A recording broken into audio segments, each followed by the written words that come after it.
Hazel? Do you have a time and a place to display them all again? The question is, do we have a time and place to display all the boats? The one went back on display, and that was a great thing. And actually, if you haven't been up there, one of the big concerns has been too many people touching it and adding stuff to it and climbing it and things. And there's a really elegant little plexiglass barrier that has little humpback sharks swimming on it and things. To kind of, it's still unfortunately too close to within arm's reach. We don't have display space for all of them.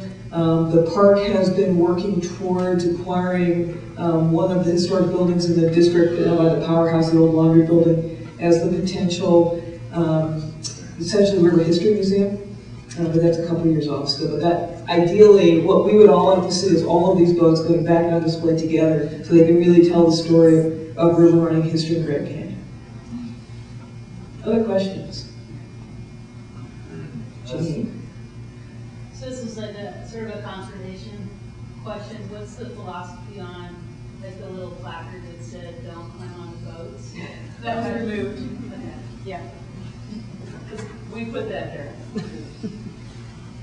We as in the Park Service, Yeah. not we as in this project. Not me. This we, we this project took it off. Yeah. Other questions? Okay. Have the boats that rest up in Green River been restored in the same way, or are they still needed? They are scheduled for next year to be treated. They were not covered with linseed oil, so they're much better. It'll be less work to get them. What was the question? The question was, will the boats up in Green River get treated the same way as these?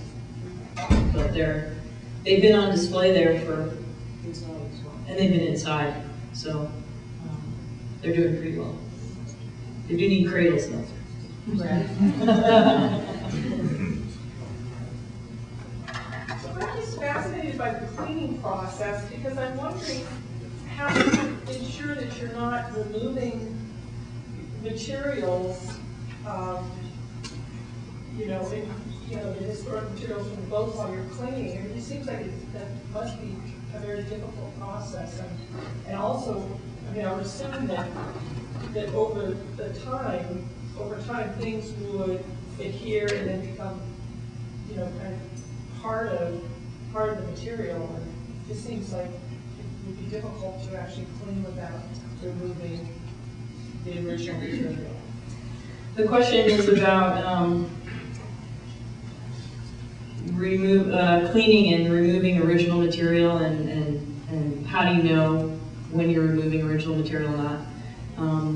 In conservation, in the training programs, this is what we study: is learning materials, learning what a paint layer is made of, what it looks like, how it reacts to things, and so I'm pretty.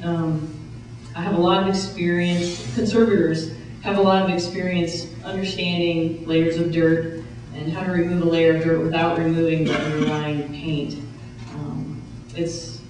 It requires knowledge of chemistry, really good hand skills, being able to see what's happening to the surfaces when you apply, water or a solvent like acetone or ethanol.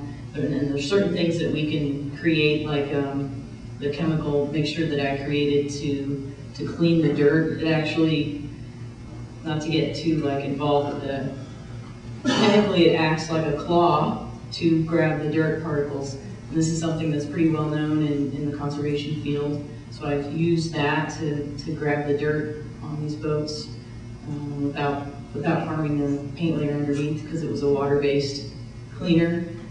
If it was something more harsh, then there's the risk of removing the paint underneath. So there's a lot of timing, understanding materials, good hand skills, and getting the right kind of staff to help me, things like that. And a follow-up question: if an object, in this case a boat, was used, let's say, multiple times, and let's say it was altered during those times, Yeah. What is considered original and what's considered not original?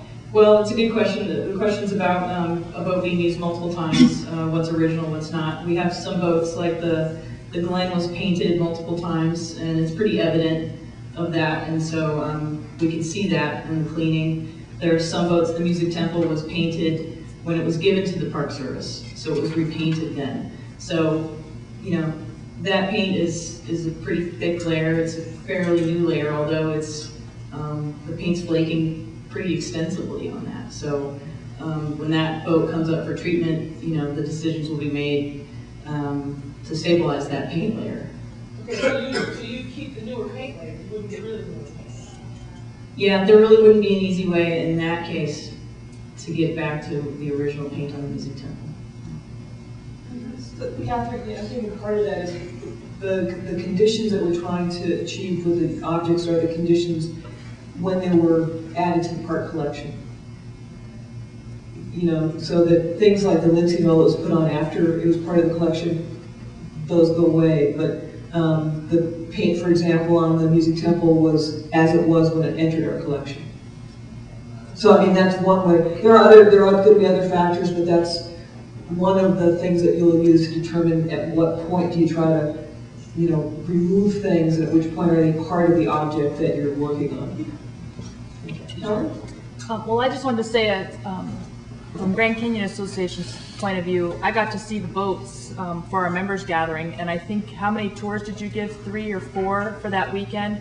And it's always one of the most popular things for our members to come and see. And I invite you to come up for a members gathering, or come up when the park has other special events, because it's amazing what you've done with those boats, and it's just great to walk through your warehouses, and it'll be nice when you have your building in the park to show them. But it's congratulations to both of you and your team of volunteers, because it's really amazing, really amazing.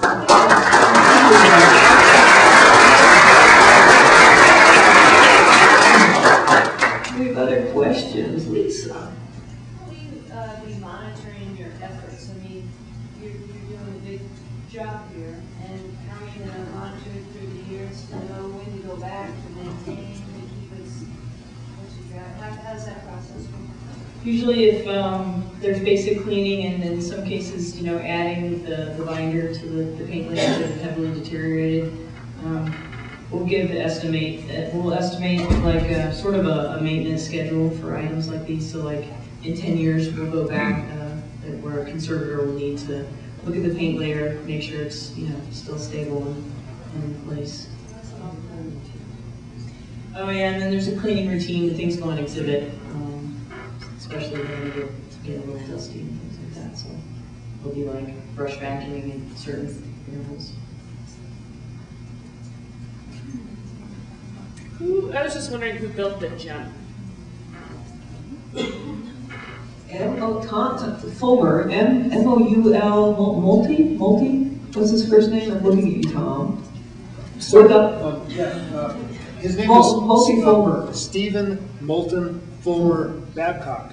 Oh, Babcock. Wait a minute, I'm sorry. Oh, Babcock. Stephen Moulton Babcock Fulmer. Thank you. Oh. It'll work out. F-U-L-M-E-R is the last name. The person who built the boat. That's it. Thank you, guys.